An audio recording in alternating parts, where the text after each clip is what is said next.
Hello guys! Magandang hapon sa inyong lahat. On this guys from my Sigrid channel, a faith healer also matters sa ngayong hapon na to. Tignan natin sabihin sa inyo ating mga gabay. So this is a special gabay for the month of September 24 hanggang September 30 for the sign of Capricorn. So Capri, welcome to my channel. Ano kayong messages, advices, and spirit guides ang ating masasaga for today's video? Kanino kayong energy or kaganapan sa buhay ng mga Capricorn ng ating mahagilap? So guys, this reading is a general reading lamang, hindi lahat makaka-resonate. Kunin lamang po ang makaka-relate sa inyo and comment down below kung kaninong energy ang ating nasaga. Because don't forget to like and subscribe my channel and hit the notification bell for more videos update. Then of course, maraming salamat po sa mga walang sawang pagsuporta sa aking channel, lalo na ang skip ng ads away pagpalaing kayo. Ng Diyos at may kapal, siksik digdig umapaw na biyayang manumbalik sa inyo. So let's see guys, what is the messages, advice ng ating angel spirit for the sign of Capricorn. So let's see and watch this. Angel spirit guides, please give me an information po. Ano kayong gusto sabihin sa ng ating mga baraha? Alamin na natin, guys. So, there's a 10 of Wands. So, there's something burden. No? May mga bagay na nagbibigay pabigat sa buhay mo. No? May mga bagay na maaaring nagbibigay kalungkutan at takot sa'yo. Parang nahihirapan kang bitbitin to. So, may mga bagay dito na kailangan mong pakakatandaan na ang responsibilidad at obligasyon ay kailangan alam mo dapat, no? Kung ano ba talaga yung priorities mo, no? Hindi lahat ng bagay inaako at hindi lahat ng bagay ay kinukuha. So, kailangan alamin mo, limitahan mo ang sarili mo sa lahat ng bagay. Kasi mamaya, some of you, baka inaabuso ka na nila. And there's a Knight of Wands for slow and steady. No? Slowly but surely. So, maging mahinahon ka. Huwag kang padalos-dalos sa mga bagay na ginagawa mo. Pag-isipang mabuti ang bawat desisyon mo. No, kailangan nabaan mo yung pasensya. No, hindi lahat ng bagay na nadadaan sa mabilisang proseso o progreso. So, kailangan mo dumaan sa tamang proseso. There's an Ace of Swords. There's a mental clarity. Just being a wise. Na maging matalino ka at maging mautak ka this time. No? Parang gamitin mo tong kaisipan na to para sa pagmulat sa lahat ng katotohanan sa paligid mo. Magtatagumpay ka. Gamitin mo lang ng tama at wasto. Now, there's a Page of Pentacles. Now, this is something invest wisely. So, tulad na sinasabi ka, pagdating sa pera, pagdating sa pag-manage ng pera, maging wise ka. Kontrolin mo, ano man yung bagay na importante at mahalaga. Iwasan mo yung mga luho, bisyo, yung mga bagay na walang katuturan. And there's a judgment. This is something a wake-up call. Now, this is something na parang gigising ka sa katotohanan na you need to pay attention. Na kailangan magising ka sa katotohanan na may mga bagay na kailangan mong tuldukan at kailangan pag-ingatan. And because there's a Five of Pentacles, some of you baka nakakaranas ka ng financial crisis or financial loss, financial difficulties. So maraming bagay na maaring pinanggagalingan bakit mabigat, no? Ang iyong pinapasa na problema at maaring kaya mabigat ang iyong pamumuhay. Saan nanggagaling yon? Alamin natin yan. There's a 10 of Wands, so represent with the 7 of Wands. So see, protectionin mo at pangalagaan mo ang grounds mo, even your territory. Ibig sabihin dito, masyado kasing open ka. No, sa lahat ng bagay, pati yung negative na attract mo. So, ibig sabihin, lapitin ka ng mga taong maraming hinaing sa buhay. Now, at the same time, there's an Empress card for river. Now, this time, no, disconnect from the word alagaan at mahalin mo ang sarili mo. No, yun ang kailangan mo tutukan. At the same time, there is something that sign of comes with a happiness. At the end of the time, magiging masaya at magiging maligaya ka. At magtatagumpay ka. Ano man yung bagay na gusto mo para sa pamilya mo, maaaring makakamtan mo ito. And there's a 12 swords. So, nagkakaroon ka ng indecision. Na nahihirapan ka mag-decide kung magbubukas ka ba ng business or magbabago ka man ng trabaho. Nahihirapan ka. Kailangan mo muna maging wise, no? Hanggat alam mo na hindi na nakakatulong at the same time, kung wala ka namang ipon, tutukan mo muna yan. Pero kung alam mong mayroon ka naman, save kahit papano, mag-take ka ng something risk, no? Kung paano mo mapapalago yung sarili mo. Huwag ka magstay sa isang situations na alam mong walang improvement at development. There's a judgment, represent, with the 8 of Wands. So, there's a communication trouble. Some of you, magkakaroon ka talaga ng trouble. Na maaaring makakapag-ibang bansa ka. Makakaalis ka ulit. No? Maaaring makakaalis ka. No? Maaaring maraming komunikasyon. There's a lot of messages and phone call coming in. The Five of Pentacles, represent with the King of Cups. Now, there's a devoted for the person na may taong sumusuport at gumagabay sa'yo dito. Maaaring ancestor ito, na daaring sinusuporta ka ng ating angel spirit. Not the same time, there's something father figure na maaring tatay mo to. Maaring ginagabayan ka. No? Maaring marami kayong mga struggles pagdating sa finances. No, you are also supporter. Maaring ikaw ay Capricorn na lalaki. Na maaring, kumbaga, ikaw yung pinanggagalingan na resource of income nyo. Parang, ikaw yung breadwinner, ganon. So, there's something, the Three of Swords. So, there's something pain. Marami talagang bigat ng pasanin, obligasyon. Kasi, alam mo, some of you guys, may mga tao talaga na marami talagang pasanin sa buhay. Pero, kung ang bawat problema at suliranin sa bahay at sa tahanan nyo ay ikaw lang ang may bit-bit, mahirap yon. So, kailangan lahat kayo nagtutulungan. Lahat dapat kayo may sarili-sariling disposition sa sitwasyon. Now, at the same time, there's a 5 of Wands. So, may mga bagay na nagbibigay komplikasyon. So, meron talagang, kumbaga, taong naiinggit din sa'yo dito na parang nagbibigay pabigat. Imbis na umasenso ka, bong gumanda ang yung sitwasyon, lalong bumibigat. So, there's something na kailangan nyo mag-disconnect from the world. No, nasa paligid nyo ang lason, I see.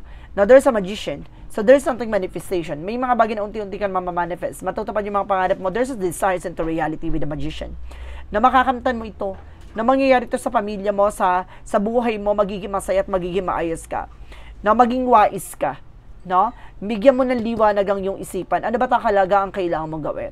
At kailangan tuldukan. There's a 9 of Pentacles. Maging secure. Pag-ingatan mo ang iyong kinikita, ang iyong mga pinagtrabahuhan. And there's a death card. This is something that ending and yung beginning. Katapusan na ng pagkahirapan. Na ito na yung katapusan ng mga pinagdaanan. Na may mga katapusan na maaring magsimulang muli ng panibagong sitwasyon. Maaring gumaan na ang iyong pakiramdam. Now, there's a 2 of Wands. Piliin mo lang yung mga taong pagkakatiwalaan mo. Or piliin mo lang yung mga taong nasa paligid mo. No, let's see, additional messages. So, there's a Tower moment. Meron talagang bagay na nagbigay na pabigat sa buhay mo. No? Kasama mo yung mabigat ang tahanan nyo. No, kung hindi to mali ng posisyon, mali na mga lagay, mga position ng mga pintuan, salamin, ganyan. Or either, kumbaga, meron nagbigay pabigat sa pamilya nyo, sa buhay nyo. No, sa tahanan nyo. Talagang target yung bahay nyo, parang mabigat talaga siya. There's a 3 of Wands. Waiting for a wait of worship. Kung may hinihintay ka paper document, there's a possible na makuha mo na. No, may mga hinihintay kang opportunities nga lang kasi nagkakaroon ng mga delays and cancellation sa mga transaction. No, nagiging mabagal. Dahil dito sa bigat with the Tower moment. There's the moon. Some of you baka binabangungot ka pa nga. No, baka hindi ka makatulog. Nagigising ka sa of nowhere. No, dahil sa negatibo, na-attract niyo yun lahat ng sa bahay. No, maraming suliranin, maraming problema dumadapo sa inyo. Now, there's a revelation na maraming bagay na marireveal dyan. There's a 10 of Swords. Matutuklasan nyo na may tumatrade or sumasabotay sa inyo. Ibig sabihin nito, parang inside job na talagang binibigyan kayo ng pampamalas. No, maaring nasa paligid nyo lamang to. There's a 4 of Cups, no? Maaring nagbibigay to ng offer sa inyo pagkain, inumin. No, maaring nagbigay na ng pampaswerte daw, pero yun pala, pampamalas. And there's a Devil card, no? Tulad ng sinasabi ko, diba? Mayroong taong nananalbahe sa inyo at naaaring inside job ang nangyayari. Na malapit sa inyo to, kung hindi mo to kapitbahay, kamag-anak to, or malapit na kamag-anak. Kasi hindi naman to makakapasok sa tahanan nyo kung hindi nyo to close, no, or kakilala, no, at malapit sa inyo, no? Maaring asawa to ng kapatid mo, asawa to ng ng hipag mo, ganon. Ay ng ate mo, asawa ng kuya mo, hipag mo pala to, ganon. May ganon scenario. So let's see, what is the additional messages tayo? With an angel spirit, with the finances and career, love life, at kalusugan. Alamin na natin yan, guys, so let's watch this. Okay, we're back. So nandito na tayo about sa finances and career, love life, at kalusugan. So there's 9 of Pentacles. So there's something of blossoming. Some of you guys may paglago. Na may paglakas talaga ng finances dito. Now you have a potential for abundance. Na may kakayanan ka para gumanda buhay mo. No? And there's a 4 of Wands. So see, big sabihin, magkakaroon ka ng bagong business. No? Bagong negosyo. Maaring makakabili ka pa ng bahay dahil dito sa business. O makakalipat kayo ng tahanan. Now there's something na magdadala sa iyo ng celebrations. No? Maraming celebration na maaaring puntahan mo. And there's something 11-11 with the twin flame energy, with the soulmate connection, with the sun card. Now, there's a purification. Linisin nyo lang.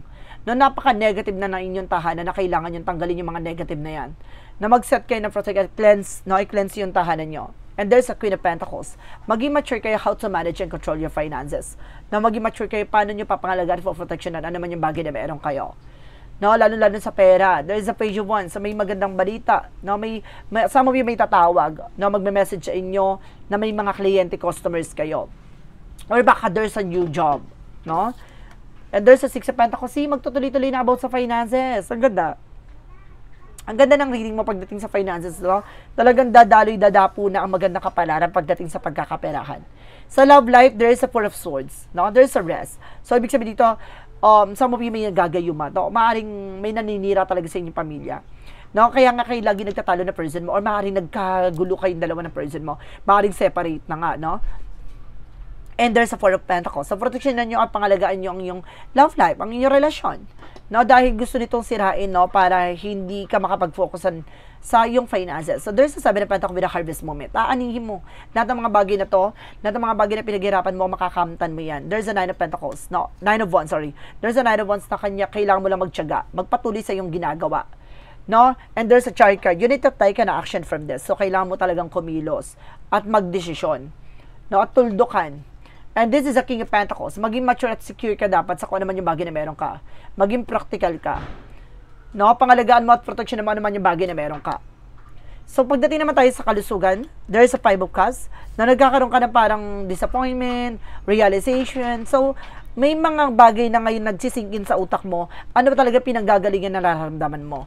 No, ibig sabihin dito, inuunti-unti ka dahil panay tanggap mo ng pagkain na galing dito. I feel talaga malapit sa'yo. Kung hindi mo talaga to kaibigan, kamag-anak to. Or malapit na kamag-anak. Baka, yun nga, no, yung mga naging asawa ng kapatid mo. And there's a Two of Cups. So, see, there's a partnership. Nagkakaroon talaga kayo ng collaboration. No? And there's a King of Wands. Sama kang hinala mo. Meron kang hinala na mayroon kang nararamdaman, or something. Now, there's a Justice card. Now, ano man yung bagay na to ay maaaring may karma. Huwag ka mag-alala. Babalik din sa kanila what they deserve. Now, there's a Eight of Swords. Sabi ko na talaga napapalibutan ka ng toxic negativities around you. No, nasa paligid mo lang siya. No, talagang nasa paligid lang to. Ang taong nananalbahi sa inyo. No, nakatanggap ka ng pagkain, napainom ka ng pagkain, napainom ka ng tubig, napakain ka ng pagkain na galing sa kanya. Na may ritual, na orasyon, no? So, let's see, what is addiction messages with a magical fire messages, advices, and request a pick a card, yes or no. So, let's watch this. Okay, we're back. So, nandito na tayo with a magical fire messages, advices for you. Okay, your desire is within reach, no? Ano man yung bagay na inaasam mo, pinapangarap mo, papaborot din sa iyong sitwasyon at maaaring makuha mo ano man yung bagay na iyong ninanais. Basta magpatuloy ka lang sa iyong ginagawa. No, huwag ka mangamba, huwag ka matakot. No, continue what you're doing. And of course, emotional healing. So, unti-unti nang gagaling yung pakiramdam mo, no? Kailangan mas maging kalmado ka this time, diba? So, let's see what is the additional messages.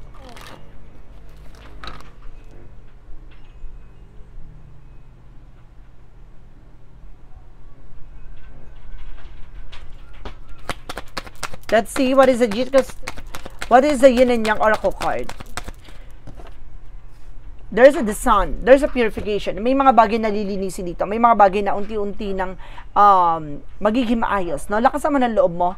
Nabibigyan ka ng kalakasan dito. Tapang. Now, there's a detachment. So, kailangan mo talaga mag-detach from the world. No, kailangan mo talagang, it's either lumipat ng bahay, lumipat ng tahanan. No, mag-separate kayo ng tahanan. Now, there's an autumn with a harvest moment. Mag-aani ka na rin mga pinaghirapan mo. Alam nyo guys, kanina ko pa ito nakikita talaga, no? I feel something bilas or hipag to ang nananalbahi sa inyo. And there's a success. Na magtatagumpay ka. Na may mga bagay na mapagtatagumpay nyo. There's a spiritual guidance. Sabi ko na kailangan nyo ng albularyo Kailangan nyo ng magagamot. There's a spiritual guidance. No, kailangan nyo ng taong tutulong sa'yo para basagin ano man yung uri na ginawa sa yung kamalasan o sumpa. Or ano mang uri ng gayuma to. Or kamalasan, ganon. And there's a safety comfort na magiging maayos lang ang inyong pagsasama, ang inyong relasyon, ang inyong pamilya. And there's an intuition No, mas palawigin, palakasin ang inyong relasyon at maaaring makinig ka sa intuitions mo. May nararamdaman kang kakaiba na tama sa iyong hinala. Now, there's a divine timing. So, this is the moment na para maliwanagan ka na. Masagot na ang iyong katanungan. For Archangel Michael messages,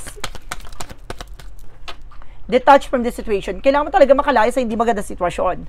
No, nasa paligid lang nga siya. No, nasdyan lang sa bahay niyo. No, what is the Jesus loving code said? Do shall love the Lord your God with all your heart, with all your soul, with all your mind. So, dapat mo daw mahalin ang ating Panginoon sa salita, sa puso, at sa kaluluwa, at sa isip mo. So, parang sinasabi dito, mahalin mo siya at gawin mo siya sentro ng inyong buhay at gagawin niyang sentro, no, ang inyong buhay sa sitwasyon na to. Magiging masagana raw ang inyong pamumuhay. No? And there's a judge that you be that judge. Wag mo husgahan yung mga pangyayari sa buhay mo dahil wala ka pa sa exciting part. Isang pahiwatig at isang pitik pa lang sa iyo yan na kaya kailangan mo yung maranasan at maramdaman para matutunan ng bawat kahalagahan ng bawat bagay-bagay. Siguro, hindi yan ipinapakita sa iyo, pinaparamdam sa iyo para saktan ka. No? Para malaman mo ang kahalagahan na bakit niya ibinibigay sa iyo yan. Para magising ka, para malaman mo, ganun yun. There is a 30-30 with the lucky ship. Pursue your goals and get what you want. It will provide wonderful benefit of you and people you hold there. Your ability to communicate is improving at this time, which will make it easier for you to interact with a broad spectrum of individuals. So, talaga may pag-asa. No, kung kailangan mo lang talagang tutukan, ano ba talagang priorities mo, ano ba talagang gusto mo, no, at yung magdadala sa'yo talaga ng paglago mo, at pangakawakan mo to, at kailangan mo lang baguhin, no, how to communicate people around you, no, besides you. So, kailangan, alam mo dapat sino yung mga taong pagkakatiwalaan at talagang paniniwalaan mo. Mag-ingat ka, dahil ang kalaban ay nasa paligid mo lamang. What is the Money Move Oracle deck? And there's a duality. No, don't lose your vigilance. So, dalawa daw kasi ang ang katangian ng isang tao, isang mabuti, isang masama. So, there's a possible na kailangan pag-ingatan mo ang iyong sarili. Baka abusuhin ka, kasi mayroong parang nakikita dito, doble kara. Dalawa yung pinapakita niya. No, kapag kahalap ka mabuti, pag nakatalikod ka, diba? What is your shadow work represent what? Mag-ingat ka po, no? Magaling siya magpaikot ng tao. There is close-minded, no? Openness. So, kailangan mo tanggapin ano man yung bagay na ibinibigay sa'yo na mensahe. Mayroon mga advices and messages sa'yo ng ibang tao na hindi ka nakikinig sa sinasabi nila. Na baka may mga paninira, issue na kailangan mong pakinggan. What lies beneath with the future?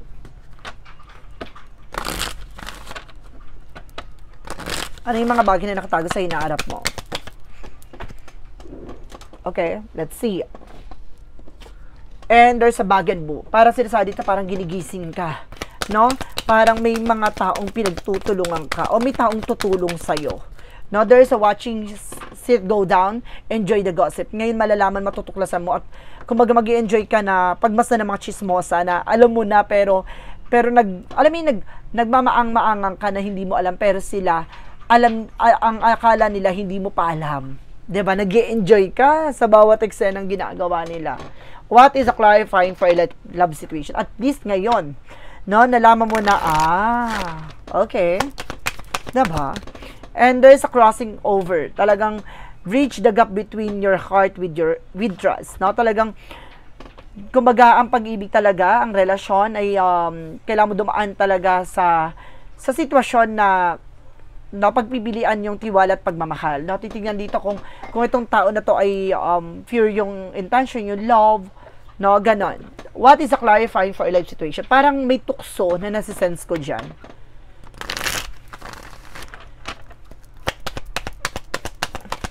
And there's a fulfilled promise. No, ngayon, no, ang pinangako na maaaring maisakatuparan na.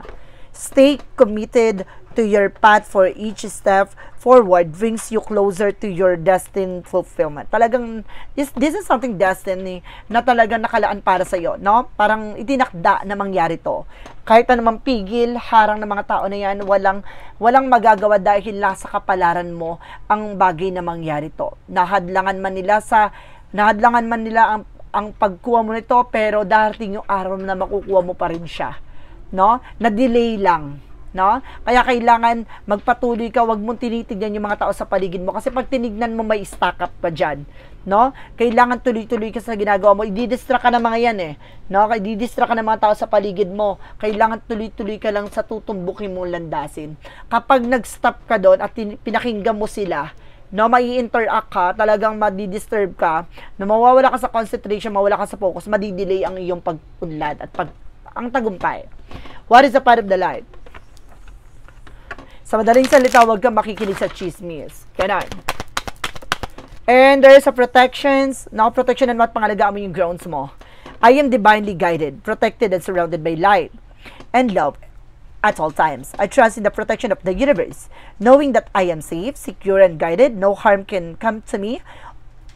For I walk into the light of divine protection. Alam mo na ginagabayan ka ng ating angels bird at alam mo pinaprotection ng ating gabay. Or maaaring kailangan mo na protection ng ating gabay. Na maaaring, yun nga, tulad na sinasabi ko, there's a spiritual guidance sa kailangan mo ng taong tutulong sa'yo para kung ano man yung bagay na ginawa sa iyong sa pangkamalasan ay mabasag at kailangan mo ng protection na puprotekta sa'yo para hindi ka na makaranas ng mga, kumbaga, circumstances na puro negatibo. No? So, let's see what is the pick card, yes or no. So, let's watch this. Okay, we're back. So, nandito na tayo, guys, with a pick card, yes or no. So, before anything else, no? Kung bago ka sa channel ko, ang pick card, yes or no, pwede ka magtanong. Isa lang ang magiging tanong, isa lang ang magiging sagot. Mag-iisip ka ng tanong at pipili ka ng number na magiging sagot sa tanong mo. Within 1, 2, or 3. Kapag nakapag-isip ka na ng magiging sagot sa tanong mo, please comment down below kung number na pili mo. At maraming salamat po pala sa mga nag-share ng aking video sa anumang uri ng social media platforms. Maraming salamat po. Maraming salamat sa mga solid subscribers, solid followers, sa mga silent viewers, sa mga bagong followers and subscribers natin. Welcome to our channel. Maraming salamat po, no, sa pagpasok sa aking tahanan. So maraming salamat. At the same time, no, pasensya na po kayo kung bihira tayo makapag-upload, gawa ng may mga pasyente tayo at client tayo, no? Lalo-lalo na we have also walk-in every Thursday lang po. No, and of course, if you want to book, and of course, if you want to book, no, at the same time magpa-reserve ng slot, just let me know. And of course, we have also private tarot reading po, no, para malalaman natin, matumbok natin ko talagang yung reading ko is talagang para sa'yo. So let's see. What is the yes or no pick a card? Let's start with the number 1. There's a yes. Brilliant idea, clear path, bright future ahead. So, ibig sabihin, tama ang iyong iniisip. No? Dadaling ka nito sa mas maayos, magandang kinabukasan at buhay na nakalaan para sa'yo. There is a number 2. There is a no. No? Last minute changes too late, behind the schedule. Ibig sabihin dito, bago pa mahuli ang lahat, kailangang mabago mo na. Huwag mong hayaan na kung kailan pa malapit na saka ka magdidesisyon, mali yun ang magiging plano mo sa buhay mo. May mga bagay na mangyayari talaga, no? Hindi man pilit, pero ganun talaga. Kailangan matuto tayong tanggapin na may mga bagay na hanggang doon na lang. So kung may iwasan mo yung bagay na to, ngayon pa lang magdesisyon ka na. No, wag kang magdi-decide ng na parang last minute na lang, ganon. Wag kang kumbaga urat, wag kang masyadong pala desisyon. Number 3, there's a no. Deception in the dark, truth hidden. No, parang feeling mo na sa stages ka nang hindi mo alam kung anong gagawin mo kasi may mga bagay katotohanan dito na nakatago sa likod nito. So, unti-unti mo matutuklasan yan kasi hindi mo makikita yan sa sitwasyon na yan kasi mararamdaman mo muna yan bago mo tuluyang mag-sink in sa isip mo ano ba talagang kailangan mong gawin. No, may bagay na magliliwanag sa isip mo na unti-unti mo makikita anong pinakamulto ng eksena nito. Parang takot, pangamba o bagay na sumisira ng iyong isipan. No, parang itong bagay na to ay kailangan mong wag pakinggan yung mga taong nasa paligid mo na sumisira ng iyong konfiyansa. No, parang ginugulo ka lang nila. Ang pinaka-hidden nito kasi, ang pinaka-hidden agenda nito, na para ayaw nitong magtagumpay ka. Kaya kung ako sa'yo, wag ka magpapadistract, tuloy-tuloy mo lang, wag mong hayaan na kumbaga sila mismo ang mag-control sa'yo. So guys, this is a special gabay for the month of September 24 hanggang September 30 for the sign of Capricorn. So Capri. Maraming salamat po for this wonderful reading. So once again, this reading is a general reading lamang, hindi lahat makaka-resonate. Kunin lamang po makaka-relate sa inyo and comment down below kung kaninong energy ang ating nasagap. Because don't forget to like and subscribe my channel and hit the bell for more videos update. Dinagos maraming salamat po sa mga walang sawang pag-support sa aking channel, lalo-lalo na ang skip ng ads na way pagpalain kayo. Nang Diyos at may kapal siksik digdig nag-uumapo na biyayang manang balik sa inyo. Maraming salamat po. And see you the next video. Bye-bye and babush!